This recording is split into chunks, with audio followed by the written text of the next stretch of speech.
যারা একাদশী ব্রত করছেন তারা এই কামিকা একাদশী ব্রত। এবার আমরা শ্রাবণ মাসে কৃষ্ণপক্ষের একাদশীর মহিমা বর্ণন শ্রবণ করব। এই বিষয়ে যুধিষ্ঠির ভগবান শ্রীকৃষ্ণকে প্রশ্ন করলেন, প্রভু, আষাঢ় মাসের শুক্লপক্ষের শয়ন একাদশীর বিষয়ে তো আমি সমস্ত বর্ণন শ্রবণ করলাম, কিন্তু শ্রাবণ মাসের কৃষ্ণপক্ষের একাদশীর নাম কি এবং এই একাদশীর অধিষ্ঠাতা দেবতাকে বা এই একাদশীর মহিমা কি, কৃপা করে বর্ণন করুন। ভগবান শ্রীকৃষ্ণ তখন উত্তর দিলেন, শৃণু রাজন প্রবক্ষ্যামি ব্রতম পাপ প্রণাশনম নারদায় পুরা রাজন পৃচ্ছতঃ চ পিতামহ। হে যুধিষ্ঠির, খুব মন দিয়ে শুনবে। এই যে শ্রাবণ মাসের কৃষ্ণপক্ষের একাদশী, এটা মহাপাপ নাশিনী। এই বিষয়ে একসময় স্বয়ং পরম পিতামহ ব্রহ্মা দেবর্ষি নারদকে উপদেশ করেছিলেন। নারদ একবার প্রশ্ন করলেন, প্রভু, শ্রাবণস্যাসতে পক্ষে কিম নাম একাদশী ভবেত, কো দেবঃ কো বিধিস্তয়া কিম পুণ্যঃ কথয় প্রভু। শ্রাবণ মাসের কৃষ্ণপক্ষের এই একাদশীর নাম কি এবং তার মহিমা কি, কৃপা করে তা বর্ণন করুন। পরমপিতা ব্রহ্মা তখন দেবর্ষি নারদকে এই একাদশীর মহিমা বর্ণন শ্রবণ করালেন। হে নারদ, খুব মন দিয়ে শুনবে। শ্রাবণ মাসের যে কৃষ্ণপক্ষের একাদশী, এই একাদশীকে কামিকা একাদশী বলা হয়। এই একাদশীর নাম হলো কামিকা একাদশী। খুব মন দিয়ে শুনবে। এই একাদশীর অধিষ্ঠাতা দেবতা ভগবান শ্রীহরি, শ্রী নারায়ণ। আর এই শ্রাবণ মাসে কৃষ্ণপক্ষের কামিকা একাদশীর যেই জীব ব্রত পালন করেন, সমস্ত পাপ, সমস্ত ক্লেশ, সমস্ত দুঃখ থেকে সে সব সময়ের জন্য মুক্ত হয়ে যায়। আর এই একাদশীর যে মাহাত্ম্য বর্ণন শ্রবণ করে, বাজপেয় যজ্ঞের ফল প্রাপ্ত হয়। এই একাদশীর দিন চতুর্ভুজ মানে শঙ্খচক্র গদাপদ্মধারী ভগবান শ্রী নারায়ণের পুজো করা উচিত। আর নারায়ণের পুজো করলে সংসারের সব থেকে শ্রেষ্ঠ ফল শব্দ মানে অনেক সহজেই প্রাপ্ত হয়, যেটা গঙ্গা, গয়া, কাশী, নৈমিষারণ্য, কেদার, সূর্যগ্রহণ ইত্যাদি এগুলোর মধ্যেও পাওয়া যায় না। সেই সমস্ত সব ফল একমাত্র একাদশীতে নারায়ণ পুজোতেই পাওয়া যায়। আর এই কামিকা একাদশীর ব্রত যেই জীব করে, আর বিশেষ করে এই কামিকা একাদশীর মধ্যে যে জীব বৎস সহিত গো দান করে, এটা লেখা রয়েছে, প্রসূয়মানাম ইয়ো ধেনুম দদ্যাৎ সোপস্করাম নরঃ তৎফলম সমবাপ্নোতি কামিকা ব্রতকারকঃ। এই কামিকা একাদশীর দিন যেই জীব বৎস সহিত গোমাতাকে দান করে, সে সংসারে শ্রেষ্ঠ পুণ্য, শ্রেষ্ঠ ফল লাভ প্রাপ্ত করে। এবং যেই জীবের দ্বারা নানা রকমের পাপ, নানা রকমের অপরাধ ইত্যাদি হয়েছে, তাকে এই কামিকা একাদশীর দিন তুলসী পত্র দিয়ে ভগবান নারায়ণের পুজো করা উচিত। অনেকে এখন এটাও ভাবতে পারেন কয়টা তুলসী পাতা দেওয়া উচিত। এই বিষয়ে শ্রী নারায়ণের চরণে যদি আপনার সাধ্য হয় তাহলে 8টি তুলসী পাতা দেওয়া উচিত। তার উপরে আপনি যত দেবেন তত আপনি দিতে পারেন, এই নিয়ে কোনো প্রকারের কোনো সংশয় নেই। কিন্তু সামর্থ্য অনুসারে 8টি পাতা দেওয়া উচিত। কেউ এটাও বলতে পারে, মহারাজজি, আমার কাছে যদি 8টি পাতারও সামর্থ্য না থাকে, যদি 8টি পাতাও না থাকে, তাহলে ভগবানের শ্রী যুগল চরণে 1টি তুলসী পাতা অর্পণ করলেও ভগবান তাতে অত্যন্ত প্রসন্ন হয়। যেই জীব এই কামিকা একাদশীতে তুলসী পাতা দিয়ে শ্রী নারায়ণকে অর্চন করে, সেই বিষয়ে লেখা রয়েছে, তুলসী প্রভবৈ পত্রের্যো নরঃ পূজয়েদ্ধরিম নবৈ সলিপ্যতে পাপহি পদ্মপত্রমিবাম্বসা। যেইভাবে কাদার মধ্যে বা জলের মধ্যে পদ্মফুল যখন ফুটে, তার মধ্যে এক ফোঁটাও জল বা কাদা লাগে না, তদ্রূপ যেই জীব কামিকা একাদশীর মধ্যে নারায়ণকে বা গোবিন্দকে তুলসী পত্র দিয়ে অর্চন করে, সংসারের কোনো পাপ তাকে স্পর্শ করে না। আর বলছেন, কাউকে যদি 1 ভার সোনা দান করা হয়, 1 ভার মানে 1 মনও বলা হয়েছে, 1 ভার যদি সোনা দান করা হয়, তাতে যা ফল হয়, কামিকা একাদশীর দিন নারায়ণকে, গোবিন্দকে 1টা তুলসী পাতা অর্পণ করলে সেই ফল প্রাপ্ত হয়। এবার যার যত সামর্থ্য, সে নিজের সামর্থ্য অনুসারে তুলসী পাতা গোবিন্দকে অর্পণ করতে পারবেন। আর এই একাদশী যে জীব করে, সে ব্রহ্মহত্যা থেকে নিয়ে ভ্রূণ হত্যা ইত্যাদি সমস্ত পাপ থেকে মুক্ত হয়। ব্রহ্মহত্যা অপহরণী, ভ্রূণ হত্যা বিনাশিনী, ত্রিদেবস্থানদাত্রী চ মহাপুণ্য ফলপ্রদাহা। আর সব থেকে বিশেষ এই কামিকা একাদশীর দিন গোবিন্দকে যেভাবে তুলসী পত্র দিয়ে পুজো করা হয়, সেভাবেই যদি গোবিন্দকে ঘৃতের প্রদীপ মানে ঘিয়ের প্রদীপ বা তিল তেলের প্রদীপ গোবিন্দের সামনে জ্বালানো হয়, তাতেও ভগবান অত্যন্ত প্রসন্ন হয়। আর যেই জীব গোবিন্দের সামনে ঘৃতের বা তিল তেলের প্রদীপ প্রজ্বলন করে ঠাকুরের সামনে প্রদীপ জ্বালিয়ে রাখে, সে সংসারের সমস্ত সব সুখ বৈভব ইত্যাদি ঐশ্বর্য উপভোগ করে থাকে এবং তার বংশের প্রদীপ সবসময় উত্তরোত্তর বৃদ্ধি প্রাপ্ত করে, বংশ বৃদ্ধি হতে থাকে। এই প্রকার পরমপিতা ব্রহ্মা দেবর্ষি নারদকে কামিকা একাদশী ব্রত মাহাত্ম্য বর্ণন শ্রবণ করালেন। এই ব্রত মাহাত্ম্য যে শ্রবণ করে সেও বাজপেয় যজ্ঞের ফল প্রাপ্ত করে। তার জন্য আপনারা সমস্ত ভক্তগণ আপনার সবাই একাদশী ব্রত করুন আর রাধা গোবিন্দের শরণাপন্ন হয়ে থাকুন। সবাইকে ধন্যবাদ, প্রণাম, রাধে রাধে। যাকে ছাড়া এই আলো কখনো সম্ভব নয়, আমরা কিন্তু কোনো সময় তার নামও নিচ্ছি না। কখনো দেখেছো কাউকে বলতে কারেন্টটা খুব সুন্দর, কারেন্টের তারটা খুব সুন্দর, কেউ বলে? তাহলে কি বলবে? বাল্বটা খুব ভালো, খুব সুন্দর। কেন বলে? আলো খুব ভালো দিচ্ছে। কিন্তু এই আলোটা দিচ্ছে কার জন্য? তার পিছনে সেই শক্তি, সেই সামর্থ্য কে দিয়েছে? তিনি হলেন শ্রী গুরুদেব। অজ্ঞানতিমিরান্ধস্য জ্ঞানাঞ্জনশলাকয়া চক্ষুরন্মীলিতং येन তস্मै শ্রী গুরুবে নমঃ। যতক্ষণ পর্যন্ত গুরুদেবের স্পর্শ হবে না, গুরুকর্ণধারম, যতক্ষণ পর্যন্ত গুরুদেবের স্পর্শ পাবে না, তার বাণী থেকে যতক্ষণ পর্যন্ত এই কর্ণের মধ্যে মন্ত্র প্রবেশ করবে না, টাচ হবে না, কানেক্টিভিটি হবে না, ততক্ষণ পর্যন্ত এই আলো জ্বলবে না, জীবনের অন্ধকার মিটবে না। প্রেম সে বলো, বলিয়ে সদ্গুরুদেব ভগবান কি। তো প্রথম হলেন দীক্ষা গুরু, আর তারপরে দ্বিতীয় হলেন শিক্ষা গুরু। দীক্ষা গুরু আমাদেরকে ব্রহ্ম সম্বন্ধ দিলেন। কি দিলেন? হ্যাঁ, জোরে বলো। ব্রহ্ম সম্বন্ধ। ইলেকট্রিক তো দিয়ে দিয়েছেন, পাওয়ারও দিয়ে দেওয়া হয়েছে। এবার এই ইলেকট্রিক, এই যে পাওয়ার, এই কানেক্টিভিটি যেন নষ্ট না হয়, তার জন্য কি করতে হয়? মেইনটেনেন্স করতে হয়, তাই তো? তার জন্য কি করতে হয়? মেইনটেনেন্স করতে হয়। কেন? বলে পাওয়ারও আছে, কানেক্টিভিটিও আছে, বাল্বও ঠিক আছে, কিন্তু বলে লাইট কেন জ্বলছে না? বলে সুইচ খারাপ আছে। সুইচ খারাপ আছে বা মাঝখানে কোথাও কাটিং হয়ে গেছে, তার ছিঁড়ে গেছে, সেই মেইনটেনেন্স কি করে হবে? এই যে ছেঁড়া তার জোড়া দেওয়া, সুইচ খারাপ হয়ে গেলে ঠিক করা, কানেক্টিভিটি থেকে আলাদা হয়ে গেলে সেটাকে আবার জুড়ে দেওয়া, এই কাজটা কার? এটার জন্য হলো শিক্ষা। দ্বিতীয় কে? ধরে বলো, শিক্ষা গুরু। শিক্ষা গুরু কি হবে? বলে যেই জিনিস আমরা দীক্ষা গুরুর কাছেও পাইনি, সেগুলো অনেক সময় শিক্ষা গুরুর কাছে পাওয়া যায়। তা জীবনে শিক্ষা গুরুর অনেক প্রয়োজন রয়েছে, শুধু দীক্ষা গুরু হলে হবে না। শিক্ষা গুরু বলছে যদি কোনো অন্য সম্প্রদায়ের হয়, যদি কোনো অন্য গুরুর শিষ্য হয়, যদি কোনো অন্য পরিবারের হয়। আজকাল তো বৈষ্ণবদের মধ্যেও অনেক সাম্রাজ্যবাদ ছড়িয়ে যাচ্ছে, বৈষ্ণবদের মধ্যেও আজকাল অনেক পরিবারবাদ ছড়াচ্ছে, বৈষ্ণবদের মধ্যেও আজকাল এখন গ্যাং চলছে।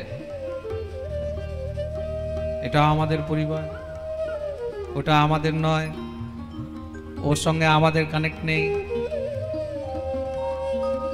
ওরা ঠিক নেই, অমুক ঠিক নেই, আমরা ঠিক আছি, আমাদের গুরু প্রণালী ঠিক আছে, আমাদের সম্প্রদায় ঠিক আছে, আমাদের তিলক ঠিক আছে, আমাদের মালা ঠিক আছে।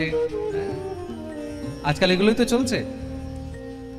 দেবর্ষি নারদ শ্রীমদ্ ভাগবতের প্রথমেই বলেছেন, নহি বৈষ্ণবতা কুত্র সম্প্রদায় পুরঃসরা। কলিযুগের মধ্যে বৈষ্ণবতা থাকবে না, শুধু সম্প্রদায়বাদ থাকবে। আমার পরিবার, আমার গ্রুপ। সম্প্রদায় মানে কি? এক প্রকারের গ্রুপ। প্রেম সে বলো, অমুক সম্প্রদায়, আমার সম্প্রদায় শ্রেষ্ঠ, আমার সম্প্রদায় শ্রেষ্ঠ, আমার এই শ্রেষ্ঠ, আমার মন্দির শ্রেষ্ঠ। কলিযুগের মধ্যে শুধু এগুলোই চলবে। কিন্তু প্রকৃত যারা বৈষ্ণব, তারা কোনো সম্প্রদায়, কোনো পরিবার, কোনো মঠ, এইগুলোকে নিয়ে সবসময় বদ্ধ হয়ে থাকবে না। প্রকৃত বৈষ্ণব কি করবে? প্রকৃত বৈষ্ণবের লক্ষণ কি? যারা প্রকৃত বৈষ্ণব হবেন, তারা হবেন সারগ্রাহী। তারা হবেন সারগ্রাহী। কিসের মতন? বলে রাজহংসের মতন। রাজহংস কি করে? বলে নিরক্ষীর বিবেকিনা। একসঙ্গে তুমি রাজহংসকে জল আর দুধ মিশিয়ে দিয়ে দাও, সে কি করে জানো? তার মধ্যে থেকে শুধু দুধটাকে বেছে পান করে নেয় আর জলটাকে ছেড়ে দেয়। সেই সামর্থ্য আমাদের মধ্যে আছে? কিন্তু রাজহংসের মধ্যে রয়েছে। তদ্রূপ যারা প্রকৃত বৈষ্ণব, তারা কি করেন? তারা যেখান থেকে যা উত্তম বস্তু গ্রহণ করবেন, পাবেন, সেটাকেই তারা সমাবেশ করে নেয়, গ্রহণ করে নেয়। আর যেটা অসার, সেটাকে ত্যাগ করে দেয়। কিন্তু কখনো সম্প্রদায়বাদ করেন না। হ্যাঁ, আজকাল কি চলছে? সম্প্রদায়বাদ চলছে। অমুকে সাদা তিলক কেন করেছে? ওইটা ঠিক না। অমুকে কালো তিলক কেন করেছে? বলে ওইটা ঠিক না। অমুকে লাল তিলক কেন করেছে? বলে ওইটা ঠিক না। তাহলে বলে আমারটা ঠিক। এদেরকে ভগবানের ভজন দিয়ে, ভক্তি দিয়ে, ভক্তির পথ দিয়ে কোনো লেনা দেনা নেই। এদের লেনা দেনা হলো শুধু সম্প্রদায়বাদ। কি করে কাকে ছোট করবে, কি করে কোন সময় কাকে নিয়ে চর্চা করবে, দিনরাত এদের শুধু বিষয় হলো। তার জন্য এদেরকে বিষয়ী বলা হয়েছে। কি বলা হয়েছে? বিষয়ী। ভগবত ভক্তের চর্চা এসব নিয়ে কখনো হয় না। প্রেমসে বলো। তার দ্বিতীয় হলেন শিক্ষাগুরু। দীক্ষাগুরুর যত প্রয়োজন রয়েছে, ততই জীবনে শিক্ষাগুরুর স্থান রয়েছে। শিক্ষাগুরুকে কখনো কোনো ততটাই শিক্ষাগুরুকেও শ্রদ্ধা করা উচিত আর করিতে হইবে। শিক্ষাগুরুকে, যার কাছ থেকে আমরা ভগবত ভক্তির পথের সমস্ত সব মহারাজ বিদ্যা গ্রহণ করছি, যার কাছ থেকে কিভাবে আমাদেরকে ভজন করতে হবে, কিভাবে ভক্তির পথে চলতে হবে, এই সমস্ত সব জ্ঞান গ্রহণ করছি, যিনি আমাদের পথ প্রদর্শক, যিনি আমাদেরকে পথ দেখাচ্ছেন, তিনি হলেন শিক্ষা। যার উপদেশের মাধ্যমে,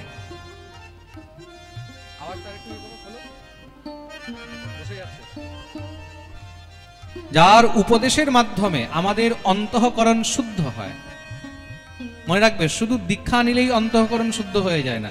আপনি মন্ত্র নিলেন, অনেক সময় দেখবে দীক্ষা নেওয়ার পরেও দীক্ষা গুরুর সঙ্গে শিষ্যদের অনেক বিবাদ হয়ে যায় না? তার মানে কি? মন্ত্র গ্রহণ করেও মন শুদ্ধ হচ্ছে, পবিত্র হচ্ছে না, স্থির হচ্ছে না। কিন্তু কার উপদেশ শুনে, কার শিক্ষা শুনে, সেখানেই কিন্তু মন একদম শান্ত হয়ে যাচ্ছে, মন একদম স্থির হয়ে যাচ্ছে। তা যার উপদেশ শুনে, যার শিক্ষা গ্রহণ করে মন একাগ্র হয়, স্থির হয়, শান্ত হয়, যার ইন্দ্রিয়, যার চিত্ত প্রফুল্লিত হয়, তিনি হলেন একমাত্র শিক্ষাগুরু। প্রেম সে বলো। আর এই শিক্ষাগুরু কি করেন? বলে দীক্ষাগুরু যে ব্রহ্ম সম্বন্ধ দিয়েছে, সেই ব্রহ্ম সম্বন্ধ দেওয়ার পরে যদি তার মধ্যে কোনো কমি রয়ে গেছে, সেই কমিগুলোকে তিনি সব পূর্ণ করেন। প্রেম সে বলো। তা দীক্ষাগুরু কৃপা করলেন, কানেক্টিভিটি দিলেন। আর শিক্ষাগুরু কৃপা করে কি করছেন? সেই কানেক্টিভিটিটাকে আপনার সঙ্গে জয়েন করে রেখেছেন, তাতে যেন আপনার অন্তরের সেই অন্ধকার কখনো দেখা না দেয়, সবসময় যেন প্রকাশিত হয়ে থাকে। আর প্রকাশিত কি করে হবে? যদি আপনার কানেক্টিভিটি ঠিক থাকে। মাঝে যদি কোনো গোলমাল হয়ে যায়, তাহলে আবার অন্ধকার হয়ে যাবে। দীক্ষা নিলেই যে তোমার উদ্ধার হয়ে যাবে তা নয়। তুমি দীক্ষাও নিলে, দীক্ষা নিয়ে অনেক সময় অনেকের ভ্রষ্ট হয়ে যায় তো। দীক্ষা নেওয়ার পরে আমি অনেককে দেখেছি, দীক্ষা নিল 2-4 বছর তো খুব সুন্দর তিলক মালা সবকিছু করছে, হঠাৎ করে দেখছি আবার তারপরে সেই মহারাজ সেই নোংরার মধ্যে ঢুকে গেছে। খুব সুন্দর নিরামিষ খাচ্ছিল, সব কিছু ঠিক ছিল, আবার দেখা যাচ্ছে কানেক্টিভিটি লস হয়েছে, আবার অন্ধকারে চলে গেল। প্রেম সে বলো। তার জন্য সেই কানেক্টিভিটি যেন লস না হয়, সেটা যেন সবসময় সুদৃঢ় থাকে, একদম যেন সবসময় সুন্দর থাকে, তার জন্য সেটাকে মেনটেন করতে হয়। আর মেনটেন কি করে হয়? মেনটেন হয় একমাত্র সাধু সঙ্গে। মেনটেন হয় সাধু সঙ্গে, বৈষ্ণব সঙ্গে, যারা প্রকৃত সাধু, যারা প্রকৃত বৈষ্ণব, যারা সবাইকে আত্মবোধ করে রাখেন। আরে অমুকের শিষ্য, অমুকে এড়িয়ে, না না ওদেরকে আমি বুঝাবো না, ওদেরকে আমি বলবো না, তোমরা আমার কাছে আসবে না। যাদের মধ্যে এই ভাব রয়েছে তাদের কাছে যেতেও নেই। খুব মন দিয়ে শুনবে, যারা আত্মবোধ ভাবে সবাইকে সমভাবে দর্শন করে, আত্মবৎ সর্বভূতানাম ইয়ঃ পশ্যতি স পণ্ডিত, যিনি সবার মধ্যে আত্মবোধ ভাব দেখেন, না সেও আমার, যে আমার কাছে এসেছে সে আমার। প্রেম সে বলো, যে আমার কাছে এসেছে সে আমার, এই ভাব নিয়ে যিনি করুণা করেন, এমন শিক্ষা গুরুর কাছে যাওয়া উচিত। যিনি আমাদের পথ প্রদর্শক, যিনি আমাদেরকে পথ থেকে বিচ্যুত হতে দেন না, যিনি আমাদেরকে রাস্তা হারাতে দেন না, যিনি সবসময় আমাদেরকে ঠিক রাস্তা দেখাতে থাকেন, তিনি হলেন শিক্ষা। বলিয়ে সদ্গুরুদেব ভগবান কি। আর তৃতীয় হলেন চৈত্যগুরু। চৈত্যগুরুকে, এই গুরু দেখা যায় না।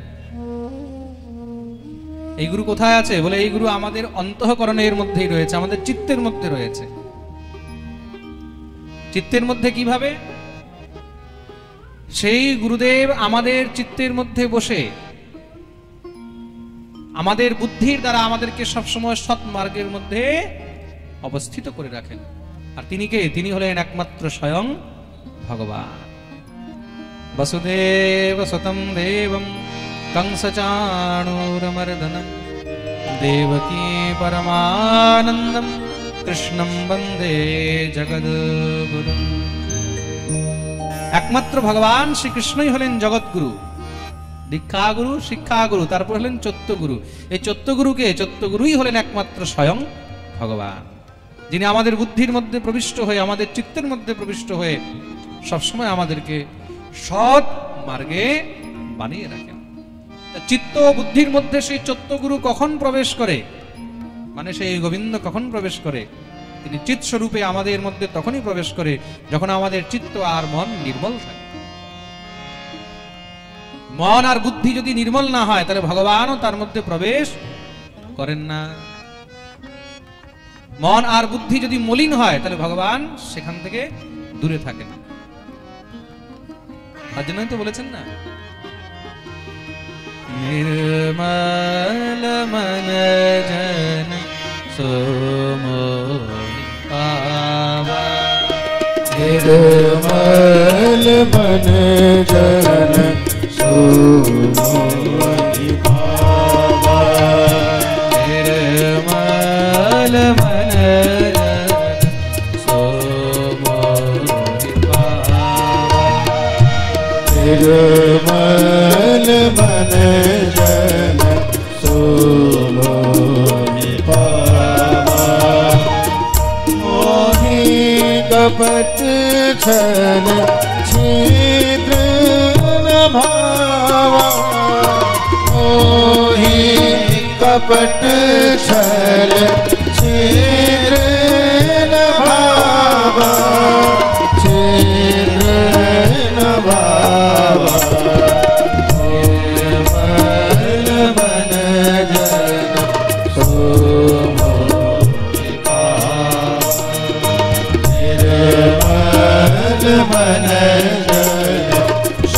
सोमोहि पावा। सोमोहि पावा।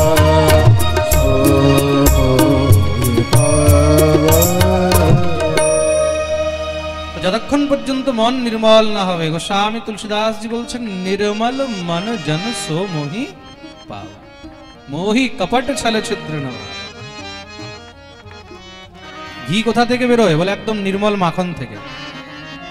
মাখন যদি নির্মল হয় তবেই তার থেকে ঘৃত উৎপন্ন হয়। মাখন যদি মলিন হয় তাহলে তার থেকে ঘি বেরোবে না, নষ্ট হয়ে যাবে, দুর্গন্ধ হবে। তাই তো? প্রেম সে বলো। তার জন্য মন যতক্ষণ নির্মল না হবে, আর মনটা নির্মল কি করে থাকবে, বুদ্ধি শুদ্ধ কি করে থাকবে, তার উপায় কি? মন দিয়ে শুনবে। কিন্তু সব থেকে বড় সমস্যা কি আমাদের, আমাদের বুদ্ধি শুদ্ধ থাকে না, মন আমাদের নির্মল থাকে না, তাই তো?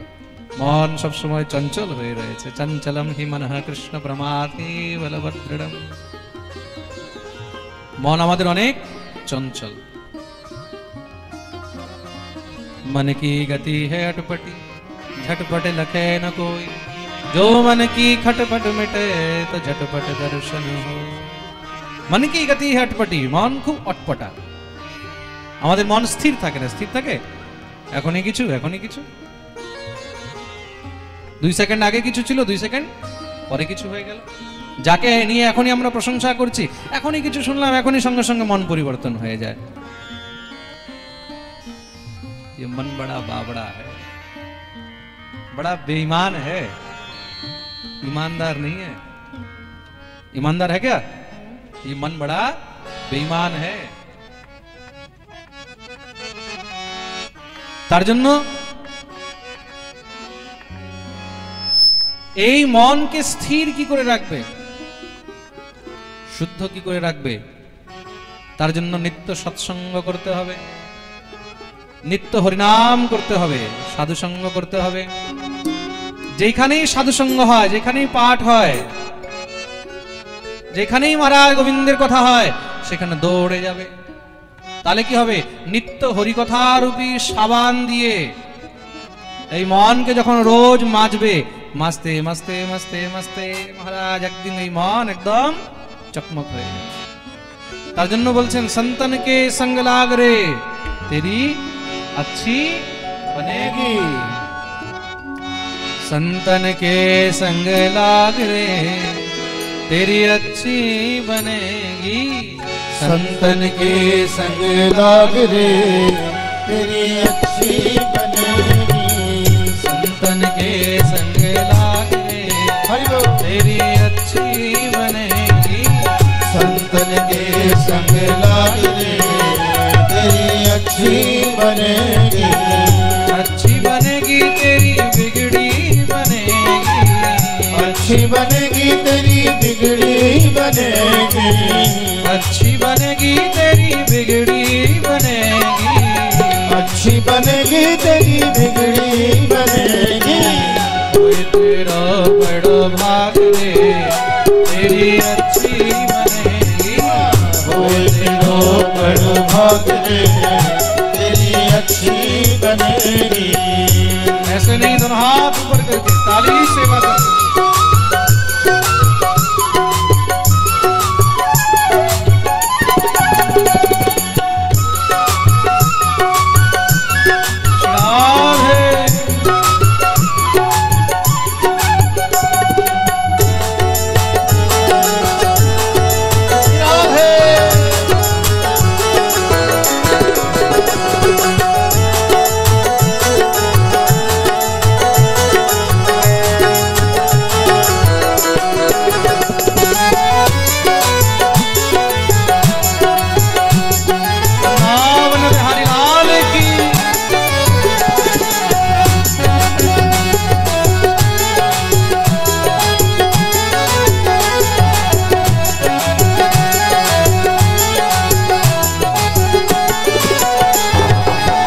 संतन संग कर पुण्य कमाई, संतन संग कर पुण्य कमाई, संतन संग कर पुण्य कमाई, पुण्य कमाई हो पुण्य कमाई, पुण्य कमाई हर पुण्य कमाई, संतन संग कर पुण्य कमाई, संतन संग कर पुण्य कमाई। कृष्ण चरण अनुराग रे तो तेरी अच्छी बनेगी, कृष्ण चरण अनुराग रे तेरी अच्छी बनेगी, राम चरण अनुराग रे तो तेरी अच्छी बनेगी, राम चरण अनुराग में तेरी अच्छी बनेगी।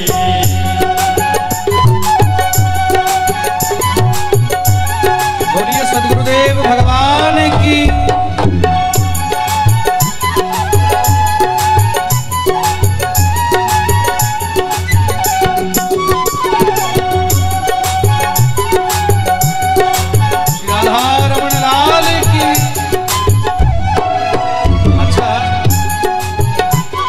সাধু সঙ্গ পেলে তো মানুষ শুনেছি নাকি পাগল হয়ে যায়, মাতাল হয়ে যায়। এইভাবে বসে বসে হবে? যারা সাধু সঙ্গের আনন্দ নিতে চায়, যারা গোবিন্দের জন্য পাগল হতে চায়, নিজের জায়গায় দাঁড়িয়ে হাত উপরে করে হরি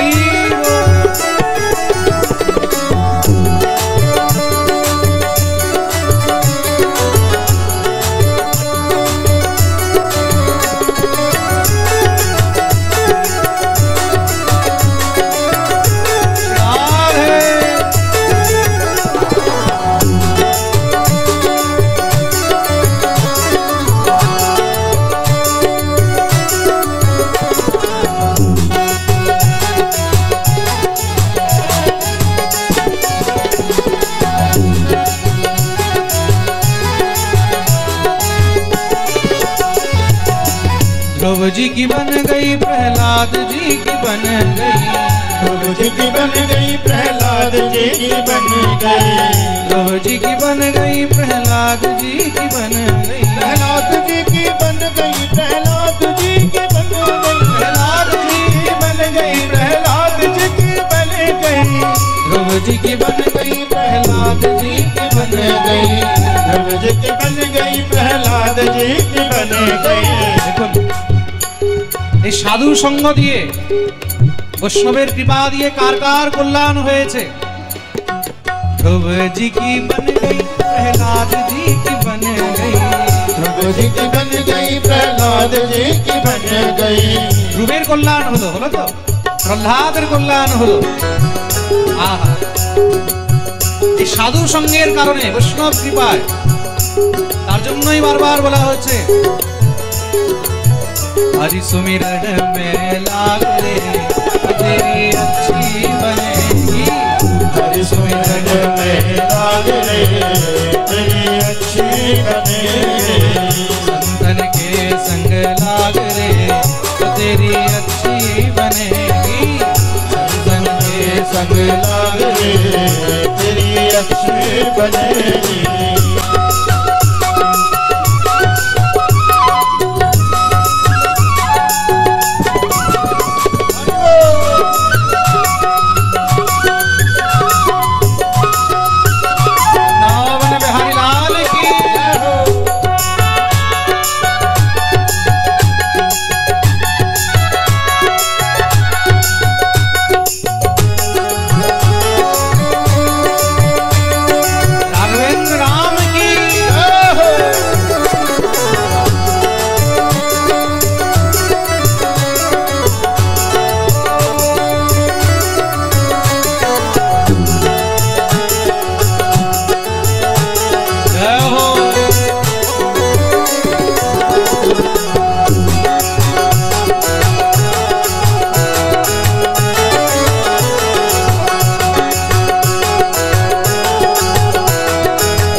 कागा से तोहे हंसा बनावे, कागा से तोहे हंसा बनावे। कागा से तोहे हंसा बनावे। हंसा बनावे तोहे हंसा बनावे। हंसा बनावे तोहे हंसा बनावे। कागा से तोहे हंसा बनावे। कागा से तोहे हंसा बनावे। বৈষ্ণব কৃপা হলে কি হয়, সাধুর কৃপা হলে কি হয়? বলছে যারা কাক হয়ে রয়েছে না, কিরকম কাক বলে, পাপের বোঝায় তাদেরকে সেই পাপের বোঝ থেকে, পাপের কালিমা থেকে মুক্ত করে একদম হংস বানিয়ে দেয়, উজ্জ্বল হাসের মতো।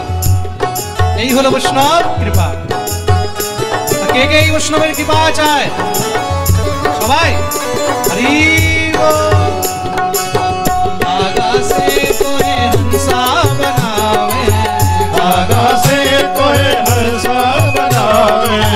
मिट जाए और के दाग रे तेरी अच्छी बनेगी। मिट जाए और के दाग रे तेरी अच्छी बनेगी। कहत कबीर राम सुमिरन में, कहत कबीर राम सुमिरन में, कहत कबीर श्याम सुमिरन में, राम सुमिरन में हो श्याम सुमिरन में, राम सुमिरन में हो श्याम सुमिरन में। कहत कबीर राम सुमिरन में, कहत कबीर राम सुमिरन में। पाग सके तो मन पाग रे तेरी अच्छी बनेगी। पाग सके तो मन पाग रे तेरी अच्छी बनेगी। संतन के संग लाग रे तो तेरी अच्छी बनेगी। संतन के संग लाग रे तेरी अच्छी बनेगी। संतन के संग लाग रे तेरी अच्छी बनेगी। संतन के संग लाग रे तेरी अच्छी बनेगी। संतन के संग लाग रे तेरी अच्छी बनेगी।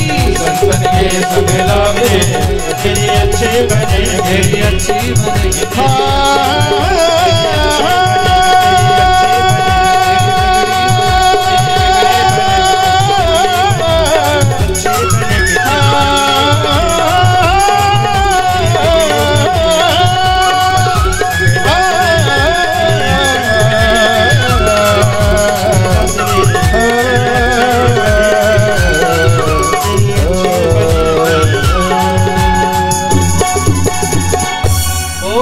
ভক্তবৎসল ভগবান কি জয়।